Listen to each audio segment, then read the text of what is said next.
Saudara-saudara, Muharram ini salah satu dari 4 bulan yang istimewa. Kenapa?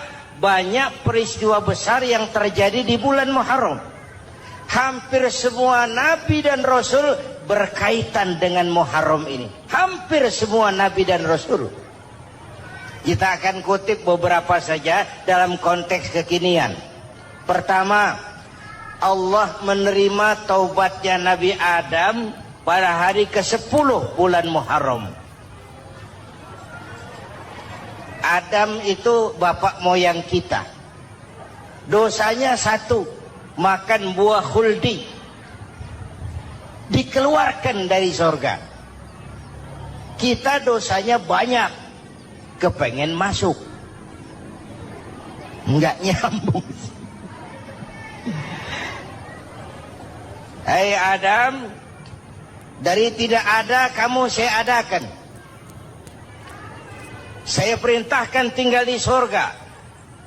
Merasa sepi sendirian, saya ciptakan Siti Hawa supaya kamu tenang. Kamu boleh nikmati semuanya. Ini boleh, itu boleh, ini boleh, itu boleh. Makan, makanlah yang kau mau. Minum, minumlah yang kau suka. Pakai, pakailah yang kau senang. Satu yang saya minta, jangan dekati pohon khuldi. Itu kau tidak sanggup, keluar. Diusir dari surga. Sujud Nabi Adam. Kata riwayat 40 tahun sujud. Membaca Rabbana zalamna anfusana wa illam taghfir lana wa tarhamna lanakunanna minal. Itu namanya istighfarnya Nabi Adam. Istighfar itu kan mengucapkan astagfirullah, basmalah, membaca bismillah. Jangan kayak teman saya disuruh banyak-banyak baca istighfar, benar-benar dia baca istighfar, istighfar, istighfar. Bukan itu maksudnya. Nah, maka salah satu amalan yang sangat dianjurkan di bulan Muharram ini memperbanyak istighfar. Tidak ada orangnya yang tidak. Ayo jujur, ini yang kumpul di sini semua, ada nggak yang nggak punya dosa? Yang merasa nggak punya dosa, ayo ke depan. Ada? Tidak ada. Setiap kita, entah kecil entah besar, sengaja terlupa, pasti mempunyai yang namanya khilaf dan salah. Dan Allah Tuhan kita bukan Tuhan pendendam. Allah Tuhan kita Tuhan yang ramah dan rahmah. Hei manusia, dosamu banyak, tapi ampunanku lebih banyak.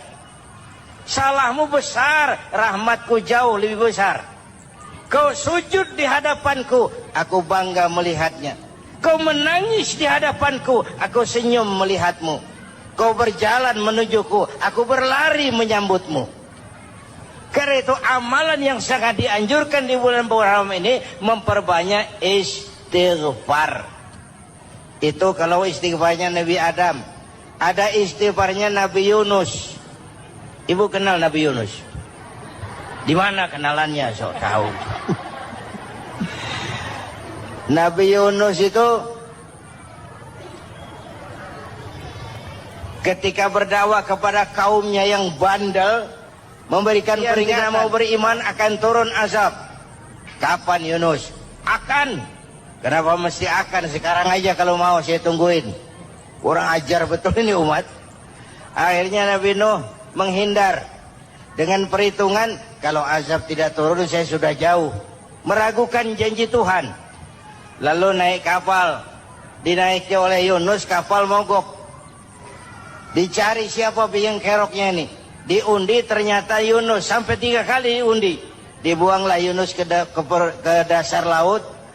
Ditelan oleh ikan nun atas perintah Allah. Telan itu Yunus. Jangan pakai dikunyah. Rusak urusan. Telan saja. Simpan di perutmu. Dibawa oleh ikan nun ke dasar lautan. Itu yang oleh Quran dikatakan bertemulah 3 macam kegelapan. Zulumatun salas. Gelapnya tengah malam, gelapnya di dasar laut, gelapnya di dalam perut ikan. Itu namanya peteng. Mbahnya gelap. Di perut ikan itulah Nabi Nuh sadar akan kesalahannya. Allah meragukan janji Allah. Ia sujud di dalam perut ikan itu membaca la ilaha illa anta subhanaka inni kuntu. Itu istighfarnya Nabi Yunus. Dibacakan istighfar begitu, ikan sakit perut, Pak. Di dasar laut kemana mau cari apotik? Dia naik ke permukaan, memuntahkan isi perutnya, Nabi Yunus keluar dengan selamat. Itu pun terjadi pada hari ke-10 bulan Muharram. Istighfar intinya itu.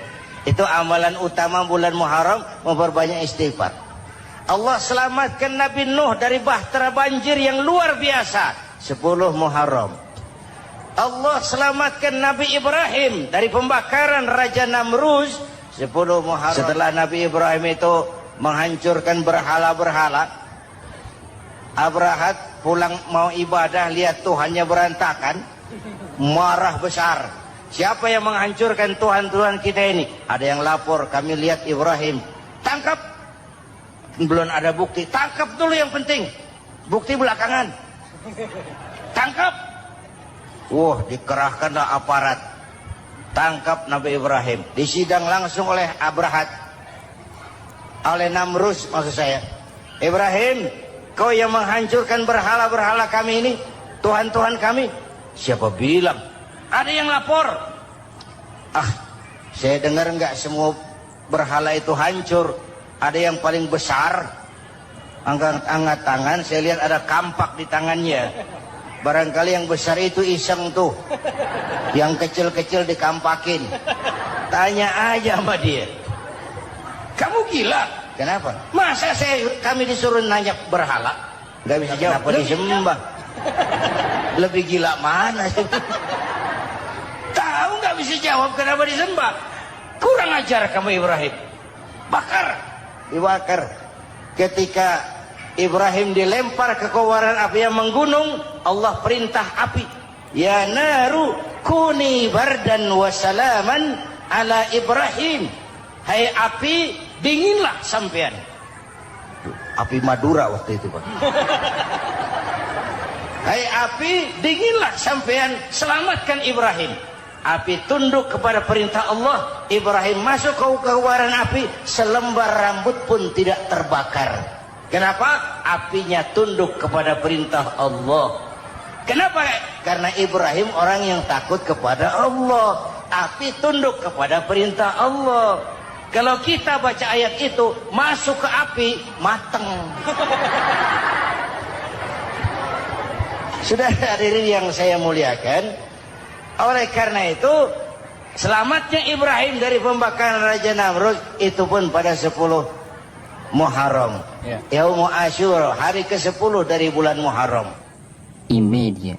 Bapak Ibu hadirin hadirat yang saya cintai, sebagian kecil tentang Nabi Adam, Nabi Ibrahim dan Nabi Yunus, tapi saya belum menceritakan tentang Nabi Nuh tadi.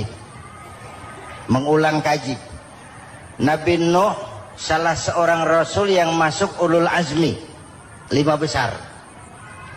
Karena memang perjuangannya menggambarkan satu usaha yang ulet dan luar biasa. Beliau diberi umur 950 tahun. Lalu berdakwah selama 900 tahun. Sore, pagi, siang, malam. Dapat pengikut tidak lebih 80 orang. Rata-rata 10 tahun satu. Kalau saya minta berhenti aja jadi nabi, Pak. Ustadz mana masih mau buka pesantren? 10 tahun buka pesantren, yang nyantri cuma 1. Pedagang mana yang masih mau dagang? 10 tahun dagang, yang beli 1. Pimpinan partai mana yang masih mau kampanye? 10 tahun buka partai, yang nyoblos 1. Bangkrut. Umatnya bandel, kurang ajar, durjana, bajingan, tengik. Umatnya Nabi Nuh ini kalau diceramahi, telinganya ditutup dengan tangannya. Nabi Nuh akhirnya rekes. Tuhan, siang malam saya berdakwah kepada umat ini. Tiap kali saya sampaikan dakwahmu, mereka tutup telinganya dengan tangannya. Alergi dengar ceramah. Apa itu ceramah? non-profit. Saudara-saudara, jadi mau kamu gimana noh? Sudah Tuhan, habiskan saja orang kafir. Nanti kalau punya anak, anaknya pun kafir moyangnya sikat habis. Biasanya kalau bapak kalong, anak kampret. Bapak nyolong, anak nyopet. Fotokopi gimana aslinya? Hampir habiskan saja. Itu mau kamu noh? Iya. Oke. Nanti aku turunkan banjir noh. Buat kapal. Dengan apa saya harus buat kapal noh? Ya dengan kayu. Kata Tuhan. Kayunya dari mana Tuhan? Ya dari pohon noh. Pohonnya belum ada Tuhan. Ya tanam dulu noh. Bikin kapal kayunya nanam pohon. Apa artinya? Perjuangan perlu kesabaran. Sukses itu ada prosesnya. Nggak bisa simsalabim abracadabra lalu kita mau sukses. Semua ada prosesnya. Walaupun kenyataannya begitu. Sukses banyak bapaknya, gagal itu yatim. Kalau kita sukses banyak yang ngakuin. Yang baru ketemu pakai manggil encing. Ketemu baru. Tapi sukses banyak bapaknya. Gagal yatim, gak ada yang mau ngakuin kalau kita gagal itu. Udah bikin kapal dengan kayu di tengah kampung, bikin kapal ini. Bayangkan di tengah kampung bikin kapal, orang kafir makin menjadi-jadi. Lihat noh, kenapa? Makin sarap. Bikin kapal di tengah kampung mau belayar kemana? Tuh lihat, kalau orang nggak tahu tujuan, mountain setengah jalan. Proses yang dinilai bukan finalnya. Ya kayak gitu kesimpulannya. Saya enaknya sendiri. Bikin kapal. Kapal mendekati selesai. Ini orang kafir rame-rame datang ke kapal Nuh. Mau apa? Buang najis. Sakit perut berangkat ke kapal Nabi Nuh. Nongkrong. Dapat 2-3 tumpuk pulang. Lantai kapal dengan najis manusia. Inilah perjuangan. Bukan jalan raya lurus bertabur bunga di kanan kirinya. Banyak onak, caci maki, antipat, segala macam. No. Ada orang tua dasar kafir, kurang ajar, sudah stroke berangkat juga ke kapal Nuh. Mau buang najis, pincang-pincang digotong orang. Selesai buang najis, dia bangun mau pulang, pegangan tiang kapal terpeleset, jatuh di atas tumpukan najis. Terjadi keajaiban, yang struknya sembuh, lumpuhnya hilang, berangkat digotong-gotong pulang, jalan gagah sekali. Tapi orang kampungnya heran, ente sudah sembuh? Sudah. Berobat di mana? Kok begitu paten? Di kapal Nuh. Masih banyak.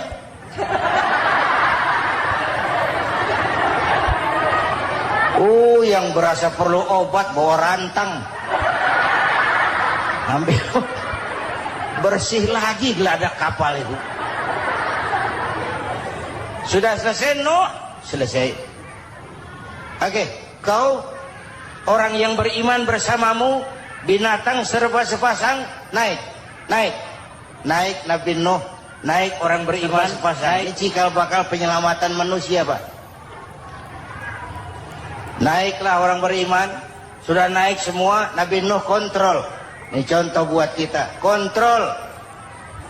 Sudah naik semua teman-teman, sudah. Pemimpin yang baik bukan cuma terima laporan di belakang meja. Laporan itu yang mana juga bagus. Sama juga kampanye yang mana juga merdu. Kalau aja yang dihitung. Pernah ada calon bupati kampanye janji, kalau saya berhasil kita akan banyak bangun jembatan di daerah kita. Tanya, Pak, nggak ada sungai di kampung kita, Pak. Dia bilang, sungainya kita bangun sekalian. Udah kadung janji, mana pula orang mau bangun sungai itu. Saudara-saudara, Kontrol. Jangan cuma tunggu laporan di belakang meja, semua laporan bagus. Ya Bu? Bu?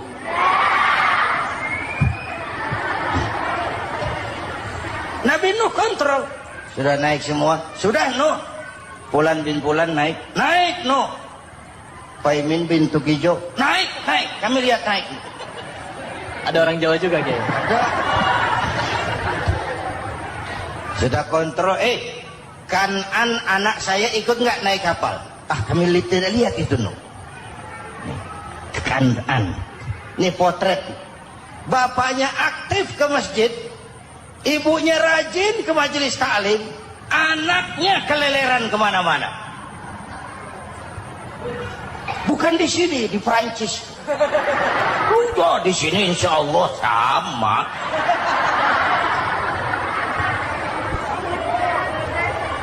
Nuh karena sayang anak, Nuh karena cinta anak, Nuh karena tanggung jawab anak, cari naik ke atas kapal. Lihat Kanaan, anak saya, nggak lihat Nuh. Turun ke ruang bawah, periksa lagi. Mang, ayah Kanaan di dia. Jamaah Tasik ini rupanya ditanya. Ke ayah Mang. Ayah ke mana ya budak ini? Turun ke bawah Kanaan tuh. Orang nanu orang ketok. Rombongan Jawa Tengah. Naik ke atas buritan. Dari buritan kelihatan ternyata Kanaan tidak ikut naik kapal, kumpul di darat bersama orang kafir. Ini potret kita sekarang. Kumpul sama orang kafir, hanyut anak-anak kita, ditelan budayanya orang kafir, ditelan tradisinya orang kafir, ditelan pergaulannya orang kafir. Nuh karena sayang anak dari atas manggil. Dalam Quran dijelaskan itu. Karena Nabi Nuh di atas, Kanaan di bawah, teriak, ya bunayyarkam ma'ana. Begitu dalam Quran di ayatnya. Cuma ini pakai gaya memanggil supaya kelihatan ke gambar, kira-kira Nuh manggilnya begitu. Ini namanya gaya dakwah Pak. Kalau ceritanya datar nggak menarik, maka Nuh memanggil Kanaan, ya bunayyarkam ma'ana. Kata yang dengar, ini gaya orang manggil, ya bunayyarkam ma'ana. Kanaan, kesini nak, naik kapal sama papi. Kan di bawah itu, nggak mau papi, John di sini saja. Kata Nuh, jangan nak, Allah sedang murka, akan turun banjir. Kalau datang banjir papi, sa'awi ila jabalin ya'simuni minal ma', saya akan naik ke gunung tinggi yang bisa menyelamatkan saya dari banjir. Kanaan naik ke gunung, gunung dihantam banjir, Kanaan mati sampai sekarang. Yang kelima, Nabi Musa, kisah Muharramnya ini.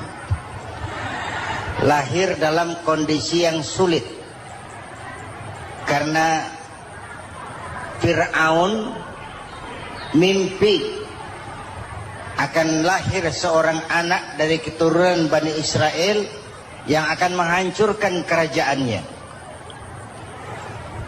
Kata Fir'aun, sudah lahir belum anaknya? Belum. Kalau gitu mulai malam ini laki-laki dilarang bergaul sama istrinya. Semua perempuan hamil di bawah pengawasan negara. Mulai hari ini kalau lahir anak laki-laki terutama Bani Israel, penggal. Satpol PP disiapkan. Udah ada kayaknya. Ada. Patroli. Bayangkan, Fir'aun itu bikin undang-undang seenaknya sendiri. Apalagi merasa kekuasaannya dalam ancaman. Penguasa manapun kalau merasa dalam ancaman, panik. Padahal kekuasaan itu kayak harimau.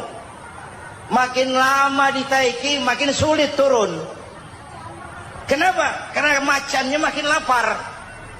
naik terus capek, turun dimakan harimau, serba sulit. Saudara-saudara, kalau kita mau belajar dari Pak Harto, saya melihat kekurangan Pak Harto cuma satu, terlambat berhenti.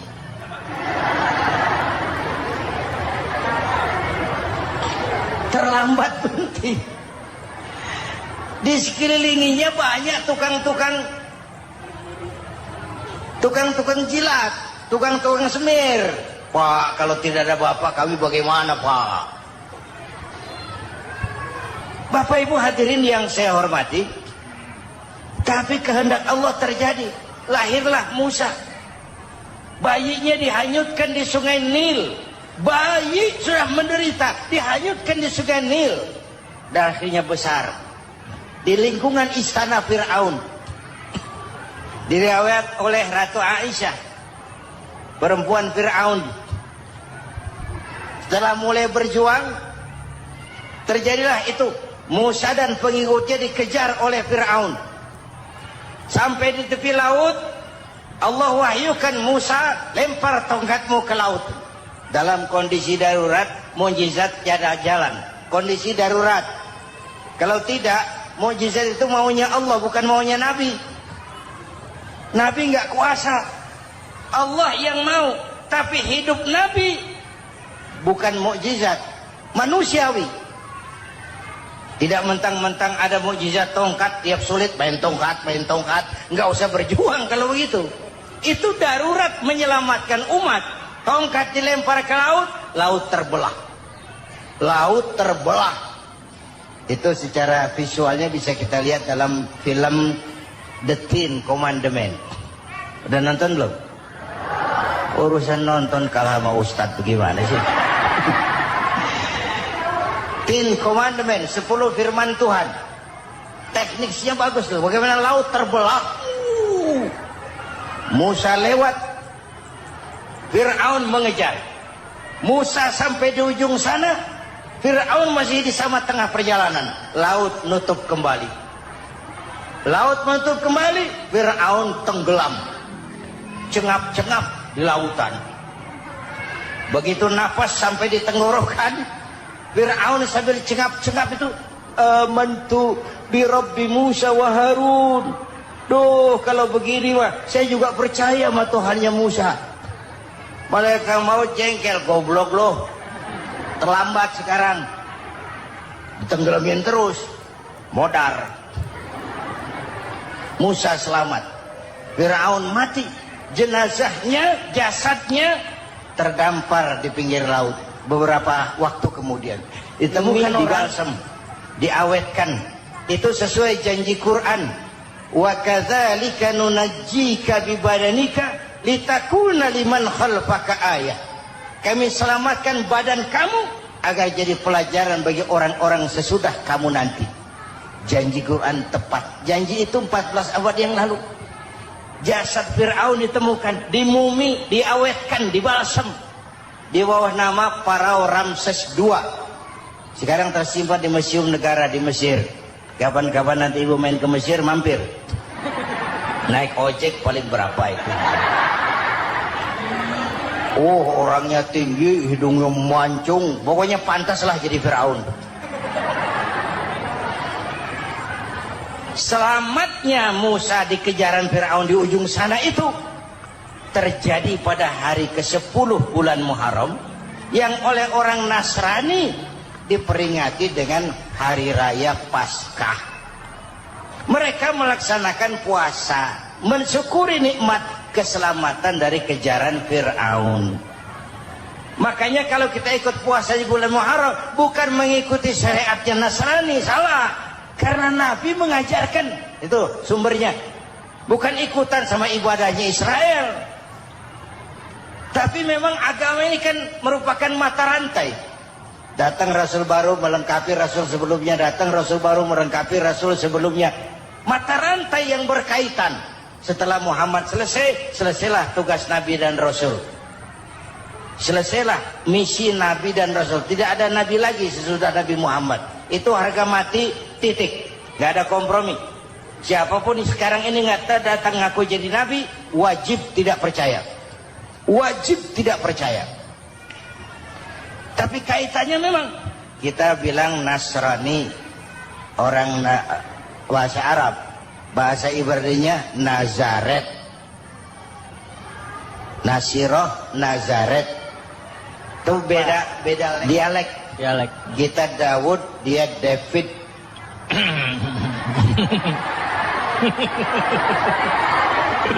Ibrani. Kita Ali, dia Alek. Kita Sulaiman, dia Solomon. Kita Camat, dia Comot. ini yang ngomong ini comot sembarang. Ini dia. Bapak dan Ibu jamaah yang saya cintai, pertanyaan pertama, hijrah qalbiyah. Ada hijrah badaniyah, hijrah fisik yang dilakukan Nabi dan sahabat dari Mekah ke Madinah. Itu hijrah badaniyah. Ada hijrah qalbiyah, hijrah hati. Dan ini yang kita perlukan sekarang. Karena refleksinya akan membias kepada alur kehidupan. Kalau hati kita mau berhijrah, fisik akan ngikuti. Hijrah dari tempat, dari malas ibadah menjadi rajin ibadah. Hijrah dari maksiat kepada yang ma'ruf. Dari berpecah belah menjadi bersatu. Hijrah seperti itu yang sangat kita perlukan. Apalagi masyarakat ini paternalistik. Kita harus hijrah mental sekarang ini. Maka yang disampaikan tadi benar. Seorang ketua MK siap mengundurkan diri kalau terbukti anak buahnya terlibat suap. Itu walaupun siap, tapi sudah angin segar buat rakyat. Bahwa masih ada banyak insya Allah pejabat kita yang punya harga diri. Walaupun ada juga pejabat kita yang muka tembok, kulit badak, kuping kebo. Muka tembok, kulit badak, kuping kebo. Biasanya kalau kereta api tabrakan di negara-negara maju, Menteri Perhubungannya mundur. Di kita petugas palang pintu dipecat. Jauh sekali Menteri sama petugas palang pintu. Benar diadili yang krocok-krocok, kopral-kopral itu. Padahal hadisnya jelas. Ar-rashi wal murtashi finnar. Yang nyuap dan yang nerima suap, dua-duanya neraka. Kasus potret belakangan ini, yang nerima suap, yang diuber, yang nyuap aman, yang nyuap aman, yang korupsi pajak dikecil-kecilin, yang ngemplang pajak aman. Padahal ngemplang pajaknya triliunan. Padahal dia sudah dikasih fasilitas oleh negara mengelola sumber daya alam negara yang artinya milik rakyat. Dia harus bayar pajak, uang pajaknya dikumpulkan bagi sebesar-besar kemakmuran rakyat. Itu tindakan merugikan rakyat. Karena itu betul, saya setuju, hijrah qalbi yang perlu kita lakukan sekarang. Hijrah hati. Kita ini bangsa Indonesia seperti timnas. Timnas sekarang anak-anak muda sudah berani pakai baju PSSI. Iya. Kenapa? Menang. Coba kalau kalah terus, nanti menang. Tapi bangsa Indonesia itu memang seperti timnas. Namanya kesebelasan. 11 orang. Walaupun ada pemain bintang ya ada presiden, gubernur, menteri, itu bintang-bintang. Tapi bintang baru ada artinya kalau dibantu 10 pemain yang lain. Cristiano Ronaldo. Siapa itu? Penyerang tengah Real Madrid. Bintang. Lionel Messi. Siapa lagi itu? Barcelona. Bercelana.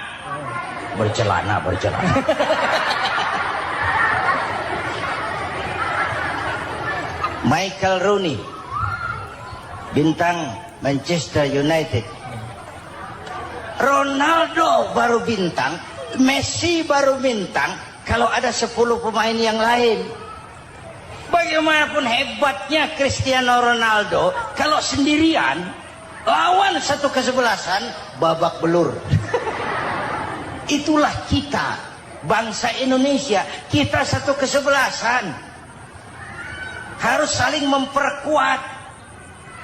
Ada bangsa kita ini yang jadi jaksa, ada yang jadi hakim, ada yang jadi polisi. Itu posisi penyerang tengah, kiri luar, kanan dalam, back, striker, kiper, posisi. Tapi sadar, kita satu kesebelasan, Bung. Jangan bikin gol ke gawang sendiri. Kalau punya bola bagus, operan dong sama temannya. Yang bisa menciptakan gol, operan. Ada yang jadi pengusaha besar, bagus boleh. Punya untung besar, operan. Kasih masjid, kasih pesantren, operan. Ini kesebelasan kita kalau punya bola, peliknya setengah mati, Pak. Nggak mau ngoper. Bawa sendiri, mending bikin gol. Enggak. Kita ini satu kesebelasan. Satu sama lain harus saling memperkuat. Bahwa ada penyerang tengah, itu si posisi. Tapi kalau memang peluang memungkinkan, ayo dong operan.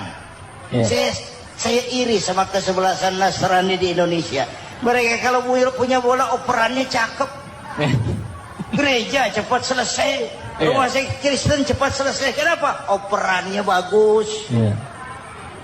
Kita ini kalau punya bola bawa sendiri, nggak mau ngoper. Maka masjid nggak selesai-selesai. Madrasah banyak yang bocor. Rumah sakit Islam kalah bersaing. Kenapa? Operannya berat. Yuk menyadari kita ini timnas, satu kesebelasan. Jangan menjegal kawan seiring. Kawan sendiri dijegal. Sudah musuh terlalu kuat, gawang sendiri dijebol. Akhirnya terbalik kita ini. Ujian terberat telah diberikan Allah kepada para anbiya. Kemudian para aulia, kemudian para ulama. Summal amsal fal amsal, ke bawah dan ke bawah, diuji setiap orang menurut kekuatannya berpegang kepada agama. Kalau karena anak Melayu bilang, kalau takut dengan ombak, jangan berumah di tepi pantai. Kalau takut diterjang ombak, jangan berumah di tepi pantai. Kata ibu tadi, mau jadi pohon tinggi harus berani ketiup angin. Makin tinggi pohonnya, makin keras anginnya. Takut angin, jangan jadi pohon tinggi, jadilah rumput. Nggak ditiup angin, tapi diinjak kebo. Apa yang nggak ada resikonya? Apa yang nggak ada resikonya? Semua nabi ada yang dihantam kekuasaan yang arogansi. Ibrahim berhadapan dengan Namrud. Musa berhadapan dengan Fir'aun. Ada yang diuji dengan berhadapan umat yang sangat kurang ajar. Ada yang diuji dengan Yusuf yang dahsyat. Digosipi sama Zulaikha itu. Nabi Yusuf. Nabi Yusuf.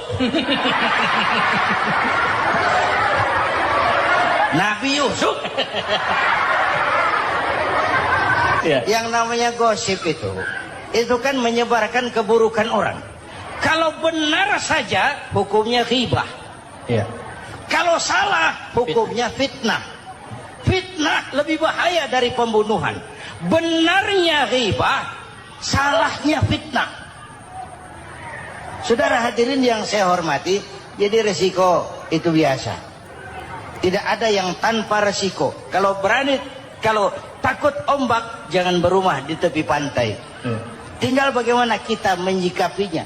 Kalau kita dewasa, ini bagian ibadah saya kurang. Mungkin karena dia omongin orang, tambah pahala saya. Mungkin karena dia omongin orang, tambah pahala saya. Maka saya ngadapi gosip, sepatah pun saya nggak ngomong. Saya cicing.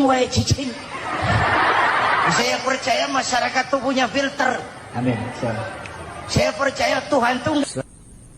Pada pertemuan terdahulu sudah kita bicarakan bahwa orang yang menjalankan ibadah Ramadan dengan baik dalam arti siang dia laksanakan ibadah puasa, sementara dia hidupkan malam-malam Ramadan dengan sholat tarawih, i'tikaf, tadarus Al-Quran dan sebagainya. Orang yang semacam itu keluar dari Ramadan dijanjikan oleh Allah, ghufira lahu ma taqaddama min zambihi, diampunkan segala dosa yang pernah dia kerjakan. Sehingga ia keluar dari bulan Ramadan seperti bayi baru dilahirkan oleh ibunya, bersih, tidak punya dosa kepada Allah lantaran sudah dibersihkan oleh ibadah Ramadan. Jadi dalam Islam dosa itu ditebus dengan taubat, dengan amalan kita sendiri, bukan dengan uang, tidak juga dengan beras. Saya percaya kalau dosa bisa ditebus dengan beras misalnya, barangkali Menteri Pertanian akan lebih dulu masuk surga. Kalau dosa bisa ditebus dengan uang, mungkin Gubernur Bank Sentral atau para Menteri Keuangan akan menjadi penghuni surga nomor 1. Dalam Islam dosa ditebus dengan taubat kepada Allah. Orang yang melaksanakan ibadah dengan baik di bulan Ramadan, keluar Ramadan masuk 1 Syawal seperti bayi baru dilahirkan oleh ibunya. Pantas dia mengucapkan minal aidin, semoga kami termasuk orang yang kembali kepada fitrah, suci, bersih. Dia rayakan hari itu, hari di mana dia kembali kepada kesucian. Itulah hakikat daripada Idul Fitri. Dengan kata lain, Idul Fitri ini tidak bisa dilepaskan kaitannya dengan ibadah Ramadan. Hanya oleh karena kita melaksanakan ibadah Ramadan, maka kita rayakan Idul Fitri. Dengan bahasa yang lebih langsung, sebenarnya yang berhak merayakan Idul Fitri mereka yang mengisi Ramadan dengan kegiatan ibadah. Saudara-saudara kaum muslimin yang berbahagia, lalu bagaimana prosesnya? Yang pertama, manakala datang senja akhir Ramadan, wajiblah kita mengeluarkan zakat fitrah. Sebab Rasulullah sallallahu alaihi wasallam bersabda, "Saumul 'abdi mu'allakun ma baina as-sama'i wal ardi hatta yu'addiya shadaqatal fitri." Sesungguhnya puasa seorang hamba bergantung antara langit dan bumi, yakni belum diterima oleh Allah sampai dia mengeluarkan zakat fitrahnya. Memang boleh mengeluarkan zakat fitrah itu sejak awal Ramadan. Itu waktu yang dibolehkan. Jadi saudara tidak mau sibuk, begitu 2 hari puasa lalu bayar zakat fitrah, boleh. Tetapi waktu yang wajib sejak terbenam matahari akhir Ramadan. Waktu yang terbaik untuk membayar zakat fitrah selesai sholat subuh sebelum orang berangkat melaksanakan sholat Idul Fitri. Waktu yang makruh setelah orang selesai sholat Idul Fitri lalu baru bayar zakat fitrah, makruh di situ. Sedangkan waktu yang haram apabila matahari terbenam pada hari raya tanggal 1 Syawal baru mau bayar zakat fitrah, sudah haram hukumnya. Jadi diawali dengan membayar zakat fitrah. Dan ini merupakan realisasi daripada latihan puasa, cinta kepada fakir miskin. Orang bilang kan bulan Ramadan itu katanya bulan latihan. Kata orang Jawa, month of training. Bulan latihan. Apa sih perlunya latihan?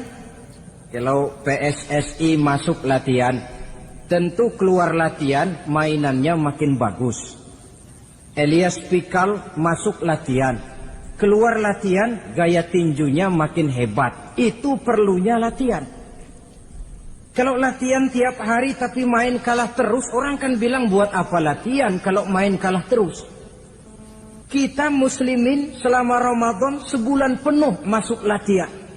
latihan sabar, latihan jujur, latihan disiplin, latihan sederhana, latihan mengendalikan nafsu. Berhasil atau tidaknya latihan itu kelihatan dalam gaya hidup kita sesudah keluar Ramadan. Kalau tidak, Ramadan sabar, habis Ramadan habis sabarnya. Ramadan rajin ke masjid, selesai Ramadan selesai ke masjidnya. Ramadan rajin baca Quran, selesai Ramadan selesai rajinnya. Itu pertanda latihan tidak berhasil. Maka salah satu latihan ini kita buktikan kecintaan kita kepada fakir miskin dengan kewajiban membayar zakat dan zakat fitrah. Ya Allah, sudah saya rasakan bagaimana tidak enaknya lapar dan haus. Sudah saya rasakan bagaimana tidak enaknya penderitaan orang-orang fakir dan miskin yang tiap hari kelaparan dan kehausan. Sebagai pertanda ya Allah, saya keluarkan zakat fitrah ini untuk orang-orang fakir dan miskin. Itu kita keluarkan pada saat matahari akhir Ramadan terbenam. Masuk malam pertama bulan Syawal. Malam takbiran kalau istilah di kampung kita ini. Allah Subhanahu wa taala dalam Al-Qur'an menjelaskan walitukmilul iddata. Hendaklah engkau sempurnakan jumlah bilangan hari puasamu. Berpuasa sebulan penuh. 30 hari atau lebih sering 29. Bila sudah sempurna hari puasa itu, walitukabbirullah, hendaklah engkau agungkan Allah. Hendaklah engkau bertakbir. Oleh karena itu disunahkan menghidupkan malam 1 Syawal, malam hari raya Idul Fitri itu dengan memperbanyak takbir. Sejak matahari terbenam selesai sholat maghrib, kita kumandangkanlah kalimat takbir itu dari rumah ke rumah, dari surau ke surau, dari masjid ke masjid, dari kampung ke kampung, pertanda rasa syukur kita yang tiada terhingga kehadirat Allah Subhanahu wa taala, Tuhan yang Maha Esa dan Maha Kuasa. Entah kenapa, bila matahari akhir Ramadan terbenam, datang malam 1 Syawal, berubah perasaan kita. Sedih menjadi gembira, sukar menjadi mudah, hati yang tadinya digenangi air kebencian berubah menjadi hati yang penuh dengan cinta kasih kepada sesama. Kumandang takbir bagi orang-orang yang hidup tinggal di rantau, mengingatkan dia kepada kampung halamannya. Terkenang dia sungai tempat dia mandi, lapangan tempat dia bermain. Oi kampuang nan jauh di mato katanya. Sehingga orang-orang yang tinggal di tanah rantau diusahakannya benar supaya bisa berlebaran pulang mudik katanya, nak berkumpul dengan sanak keluarganya supaya lebih mudah bersilaturahmi sambil mengenang masa-masa lalu di kampung halaman. Jadi setelah zakat fitrah kita tunaikan, sambutlah malam Idul Fitri itu dengan memperbanyak takbir. Ini disunahkan. Menghidupkan malam lebaran dengan memperbanyak takbir. Bukan memperbanyak bakar petasan. Itu kan pekerjaan mubazir. Dan mubazir itu jelas perbuatan setan. Ada yang bilang katanya bakar petasan itu nambah syiar. Syiar macam mana datang dari petasan? Sebagian lagi berjaga-jaga juga, tapi bukan dengan memperbanyak takbir.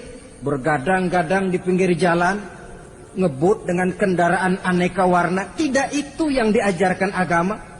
Berkumpul kita di surau, berkumpul kita di masjid, paling kurang berkumpul di rumah dengan keluarga. Ramai-ramailah kita bertakbir, memanjatkan puji dan syukur kepada Allah. Ya Allah, kalau tidak lantaran petunjukmu, sulit rasanya melaksanakan perjuangan yang berat sebulan penuh ini. Melatih diri, membina takwa, mengharap ridho. Dengan lapar, melilit perut. Dengan haus, mencekik kerongkongan. Bersyukur kami kepadamu ya Allah. Dan sebagai pertanda, kami kumandangkan kalimat takbir, memuji keagungan dan kebesaranmu. Allahu Akbar. Allahu Akbar, Allahu Akbar, walillahil hamd.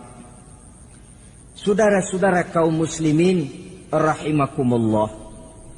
Di dalam satu hadis dari Ubadah bin Samit diriwayatkan oleh Imam Tabrani, bersabda Rasulullah sallallahu alaihi wasallam, "Man ahya lailatal fitri lam yamut qalbuhu yauma tamutul qulubi."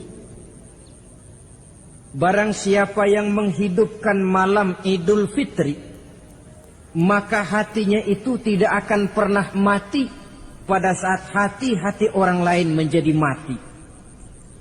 Kita yang paling khawatir dalam hidup ini, pada saat hati kita sudah mati selagi jasad masih hidup, menjadilah kita bangkai berjalan dalam pandangan Allah.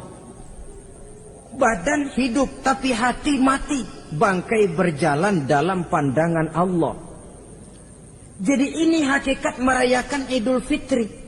Puasa Ramadan sebulan penuh, malamnya ibadah, menunaikan zakat fitrah, lalu malamnya menghidupkan malam dengan takbiran. Yang terjadi kan kita lihat adat yang dibesarkan, ibadat ditinggal. Puasa tidak, tarawih apalagi, lebaran kurang seminggu sudah lebih sibuk dia daripada yang puasa. Ke pasar kayaknya pasar mau dibeli semua. Rumah pun dicat, dikapur, baju diperbarui. Itu kan kulit. Memang lebih bagus kalau kulitnya baik, isinya pun baik. Tapi yang lebih penting daripada sekedar kulit adalah isi. Hakikat merayakan Idul Fitri kembali kepada kesucian. Kita bersih, tidak punya dosa kepada Allah. Itu kita rayakan. Dengan apa? Nah, oleh seorang ulama, Al-Imam Zakiyuddin Abdul Azim bin Abdul Quwa Al-Munziri, diberikan contoh bagaimana Rasulullah sallallahu alaihi wasallam itu merayakan Idul Fitri. Beliau berkata, yuhibbu sallallahu alaihi wasallam ayyuqabilal 'ida bil bisri was surur. Rasulullah sallallahu alaihi wasallam cinta, senang menyambut Idul Fitri bil bisri was surur, dengan muka gembira dan dengan sikap sukacita. Jadi merayakan Idul Fitri bil bisri was surur, muka menunjukkan kegembiraan. Kenapa gembira? Sudah berhasil berjuang sebulan penuh. Bukan gembira lantaran di rumah banyak dodol, kue, pakaian serba baru, sepatu pun serba baru. Bukan itu yang kita gembira. Gembira lantaran telah berhasil berjuang mengalahkan nafsu, memenuhi perintah Allah, melaksanakan puasa. Gembira lantaran kita kembali suci seperti bayi baru dilahirkan oleh ibunya. Bil bisri, muka menunjukkan kegembiraan, cerah di malam itu sampai di hari lebarannya. Jadi walaupun barangkali oleh karena kesulitan ekonomi tidak terbeli itu baju yang baru, tidak terbeli itu sepatu yang baru, tidak terbeli itu makanan dan kue seperti tetangga, jangan sampai mengurangi kegembiraan kita. Tidak boleh menyambut lebaran itu dengan manyun. Tahu manyun? Mukanya sudah macam asam sama kukusan. Tidak ada menunjukkan sikap kegembiraan. Nabi menghadapi hari itu bil bisri was surur, dengan muka cerah dan dengan sikap gembira. Tapi gembira dalam arti tetap pada jalur kontrol. Lalu apa lagi? Wa taubatu lillahi ta'ala, dengan tetap melaksanakan taubat kepada Allah. Wan nadam 'alal khataya, menyesal terhadap segala kesalahan yang pernah dikerjakan. Itu yang dilakukan baginda Nabi di hari raya. Wa masalihatil khusum, memperbaiki orang-orang yang bermusuhan. Wal akhzi binasiril mazlum, menolong orang-orang yang teraniaya. Wasillatil arham, melaksanakan silaturahmi. Wal ihsan ilal fuqara, berbuat kebaikan kepada kaum fakir miskin. Wa ziyaratil aqarib, menziarahi, mengunjungi kaum kerabat. Itu hakikat di dalam melaksanakan Idul Fitri. Jadi jangan terbalik, sudah merasa baju baru, ini kan lebaran, merdeka. Kalau kemarin Ramadan kita dikekang, tidak boleh begini, tidak boleh begitu, sekarang sudah keluar Ramadan, merdeka. Lalu dirayakannya Idul Fitri dengan bermabuk-mabukan, dengan judi, dengan perbuatan zina. Itu sama saja dengan baju baru habis dicuci sudah diceburin lagi ke dalam comberan. Ini kan ibarat baju masuk Ramadan dicuci sebersih-bersihnya, keluar Ramadan masuk Lebaran tetaplah berusaha menjaga kebersihan itu. Kalau ditinggalkan Ramadan merasa merdeka, melemparkan lagi diri ke lembah dosa, sama saja baju yang sudah putih bersih ditriska bagus-bagus tapi lalu dilemparkan lagi ke dalam comberan. Na'udzubillah min zalik. Saudara-saudara kaum muslimin yang berbahagia. Jadi setelah zakat fitrah kita bayar, hidupkan malam Idul Fitri itu dengan mengumandangkan kalimat takbir. Lalu bila datang sholat subuh di pagi hari pertama bulan Syawal, kita laksanakanlah sholat subuh itu berjamaah. Jangan sampai terbalik. Saking kepengennya sholat Idul Fitri, subuhnya enggak. Ini kan sama saja kata orang nyari jarum kapak hilang. Tak membela yang sunnah, yang wajib disia-siakan. Sholat Idul Fitri itu sunnah saja hukumnya. Sholat subuh wajib. Masakan yang wajib kita tinggalkan, lalu yang sunnah kita kejar-kejar. Terbalik tentunya. Lalu manakala usai kita sholat subuh masih mengumandangkan takbir, bersiap-siaplah kita untuk berangkat menunaikan sholat Idul Fitri. 2 rakaat lalu diiringi dengan khutbah hari raya Idul Fitri. 2 khutbah seperti khutbah Jumat itu. Khutbah pertama dan khutbah kedua. Kalau selesai melaksanakan sholat Idul Fitri, maka kembalilah kita ke rumah dengan suasana gembira. Untuk apa? Untuk berhalal bihalal. Istilahnya untuk berlebaran.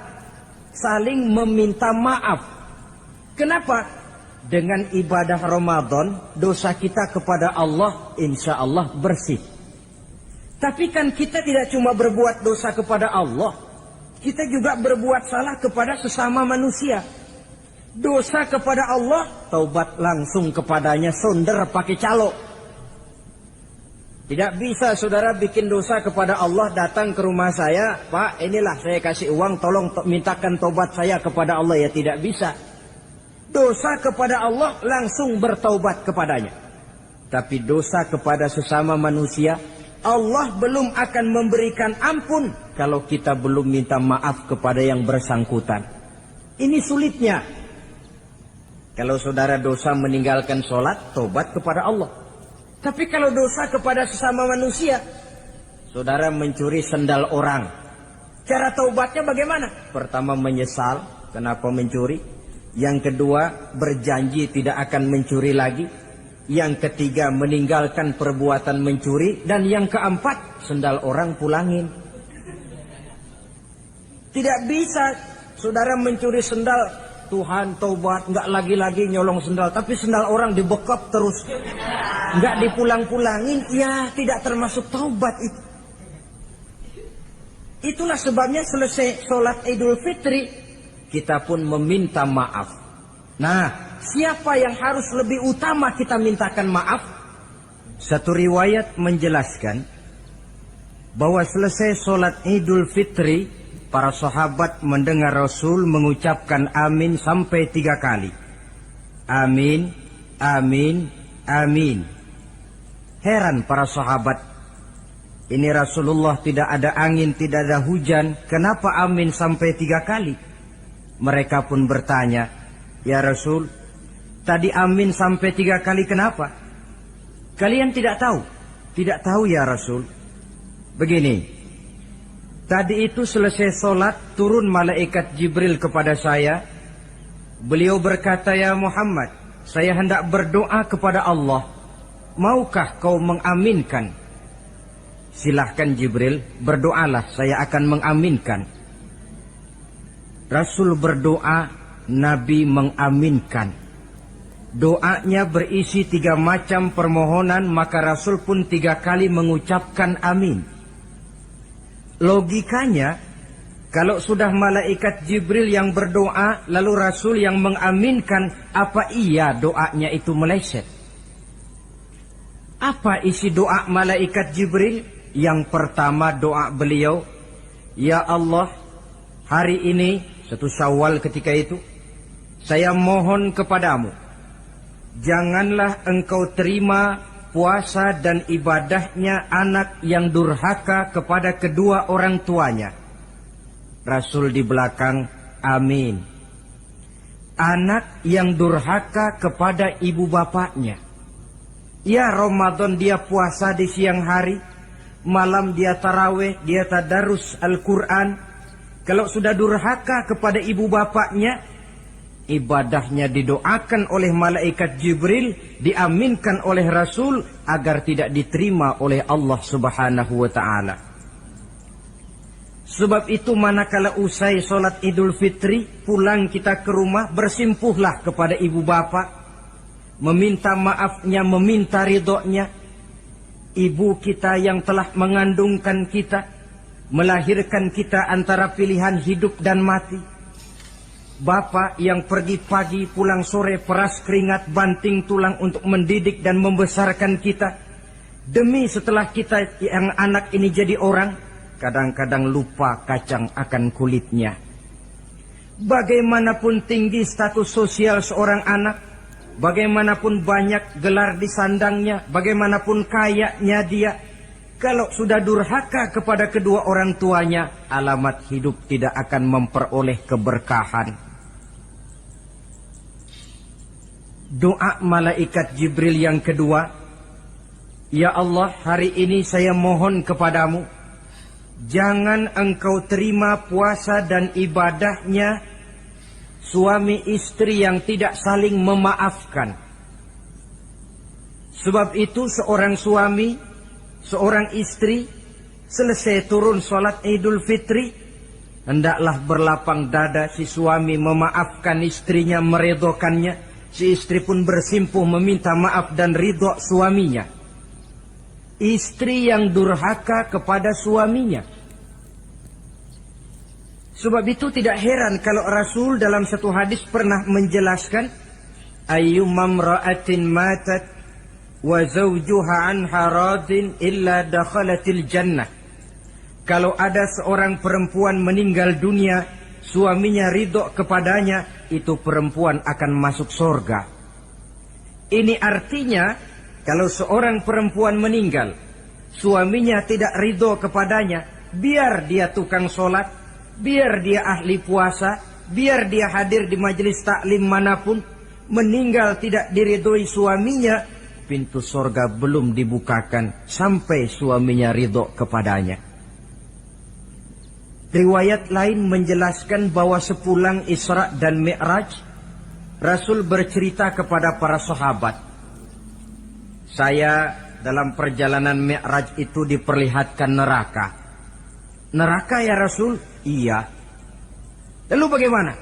Saya lihat isinya kok kebanyakan perempuan. Perempuan? Laki bagaimana ya Rasul? Laki juga tidak sedikit. Kenapa lebih banyak perempuan ya Rasul? Apa mereka tidak sholat? Sholat? Tidak puasa barangkali? Mereka rajin puasa. Tidak suka mengaji barangkali? Mungkin lebih rajin dia dari suaminya. Lalu apa penyakitnya ya Rasul? Beliau menjawab, hunna yakfurnal asir. Penyakit perempuan itu dimanapun, tidak pandai bersyukur, kurang rasa terima kasih kepada suaminya. Suaminya yang bertahun-tahun pergi pagi pulang sore, peras keringat banting tulang untuk menghidupi keluarga, sekali saja terselip berbuat salah, hilang jasanya yang bertahun-tahun itu. Cuma salahnya saja yang diingat. Ibarat kata pepatah, panas setahun, habis dibalas oleh hujan 1 hari. Habis dibalas oleh hujan 1 hari. Malaikat Jibril yang ketiga, ya Allah, hari ini saya mohon kepadamu, janganlah engkau terima puasa dan ibadahnya muslim yang tidak mau memaafkan sesama saudaranya muslim. Tugas kita adalah meminta maaf, tetapi memberi maaf lebih mulia, karena memang memberi maaf lebih sulit daripada meminta maaf. Oleh sebab itu momen hari raya Idul Fitri intinya adalah halal bihalal. Bukan lalu merasa merdeka sudah ditinggalkan oleh Ramadan, berbuat sesuka hati, yang laksana baju sudah dibersihkan tapi dibenamkan kembali ke dalam lumpur. Yang kita inginkan agar bersih hubungan kita dengan Allah dan baik juga hubungan kita kepada sesama manusia. Hadis yang kedua, pada suatu hari ketika kumpul dengan para sahabat, Rasul bertanya, "Atadruna manil muflis?" Saudara-saudara, tahu enggak siapa orang bangkrut, orang sial, orang yang tidak beruntung itu siapa? Pertanyaan yang menarik. Jawaban sahabat macam-macam. Ada yang bilang al-muflisu fina man la dirham lahu wala mata'. Ya Rasul, menurut pendapat kami orang yang bangkrut, orang yang sial, yang tidak punya duit dan tidak punya harta. Itu jawab sahabat, dan begitu jawab banyak orang sekarang. Siapa yang banyak uang raja dia, yang tidak punya uang bangkrut dia. Sampai-sampai pepatah orang Arab bilang, innad darahima fil amakini kulliha taksur rijala mahabatan wa jalala. Uang itu di mana-mana katanya bikin hebat orang yang memilikinya. Coba lihat orang yang tidak punya uang dengan yang punya uang, jangan gaya hidupnya, gaya jalannya saja lain. Coba orang kerja itu hari Kamis sama hari Sabtu lain jalannya. Hari Kamis loyo, lesu, manyun. Tapi kalau sudah hari Sabtu gagah bukan main. Kenapa? Ada uang di kantongnya. Wahia lisanun liman arada fasahatan. Uang adalah lidah yang paling fasih untuk bicara. Bicara lidah macet, coba uang yang bicara. Talk share. Wahia silahun liman arada qitalan. Uang juga senjata paling ampuh bagi orang yang mau maju ke medan perang. Tapi apa benar begitu? Rasul menjawab, innal muflisa min ummati. Orang yang bangkrut dari golongan umatku. Umatku bukan orang lain. Bukan mereka yang tidak punya uang, kata Rasul. Bukan mereka yang tidak banyak hartanya. Orang yang bangkrut dari golongan umatku, may ya'ti yaumal qiyamah bi salatin wa siyamin wa zakatin. Orang yang di hari kiamat nanti datang menghadap Allah dengan membawa pahala solat. Sebab waktu di dunia dia tukang solat. Menghadap Allah dia setor, ya Allah ini pahala solat saya. Solat wajibnya, solat sunnah rawatib nawafilnya. Wasiyamin, pahala puasa juga dia bawa setor kepada Allah. Baik puasa wajib Ramadan, puasa sunnah Senin Kemis, puasa sunnah 6 hari di bulan Syawal. Wa zakatin, pahala zakatnya juga dia bawa menghadap Allah di satu pihak. Cuma sayang kata Allah, wa ya'ti qad syatama haza. Dia juga datang membawa dosa karena pernah mencaci maki orang. Wa qazafa haza, pernah memfitnah orang. Wa akala mala haza, pernah memakan harta orang dengan cara yang batil. Wa syafaka dama haza, mengalirkan darah orang tanpa alasan yang benar. Di satu pihak datang membawa pahala ibadah, di lain pihak datang menyandang dosa kepada manusia. Kalau ini yang terjadi, bagaimana nasib kita? Kata baginda Rasul, maka diambillah dosa orang yang pernah kita fitnah. Untuk apa? Diberikan kita. Sudah enak-enak, ya Allah ini pahala solat saya. Tahu-tahu datang orang, sebentar ya Allah. Orang ini waktu di dunia memang ahli solat. Tapi saya tanpa salah pernah difitnah. Sakit hati saya, hancur nama baik saya lantaran ulahnya. Saya menuntut keadilan. Benar, orang ini pernah kau fitnah? Benar ya Allah. Kalau begitu pahala solatmu sini, kasihin orang yang kau fitnah. Habis pahala solat, datang lagi orang menagih, ya Allah, dia memang waktu di dunia ahli bayar zakat, tapi juga dia sering makan harta orang dengan cara yang batil. Benar? Benar ya Allah. Sini, pahala zakatmu berikan kepada orang yang hartanya kau makan dengan cara yang batil. Fa in faniyat hasanatuhu qabla ayyuqda ma alaihi. Kalau pahala kebaikannya sudah habis untuk nutup hutang dosa, sementara tagihan datang terus, ukhiza min khotoyahum, maka diambillah dosa orang-orang yang pernah kita fitnah, kita caci maki, kita zolimi, untuk diberikan kepada kita. Apa enggak bangkrut ini? Sudah pahala dipretelin, dosa dikasih lagi. Ibarat orang dagang, modal habis, tagihan utang datang terus. Apa pasalnya ini? Dia cuma baik kepada Allah. Solatnya betul, puasanya bagus, zakat dia bayar. Tapi kepada sesama manusia, dia tukang fitnah, tukang mencaci maki, ahli makan harta orang dengan cara yang batil. Bangkrut nasibnya di akhirat nanti. Maka keliru kalau momen Idul Fitri itu dimanfaatkan untuk sesuatu yang merusak arti kesucian, merusak arti fitrah. Mari kita dengarkan hadis dari Wahab bin Munabbah. Inna iblis alaihi la'nah yasihu fi kulli yaumi idin. Iblis tiap hari raya Idul Fitri teriak-teriak. Akibat teriakannya, laskarnya, bala tentaranya kumpul. Ya Sayyidana, man aghdabuka? Wahai junjungan kami, kata bala tentara iblis ini. Kenapa teriak-teriak macam itu? Apa yang bikin Tuhan begitu jengkel? Kasih tahu saja sama kami, biar kami hancurkan siapa yang telah menyakitkan hati Tuhan. Kata iblis, tidak ada yang nyakitin hati saya. Cuma kamu perlu tahu, kata iblis, innallaha qad ghafara li hazihil ummah fi hadzal yaum. Hari ini, hari Idul Fitri, Allah telah mengampunkan dosa umat yang berpuasa.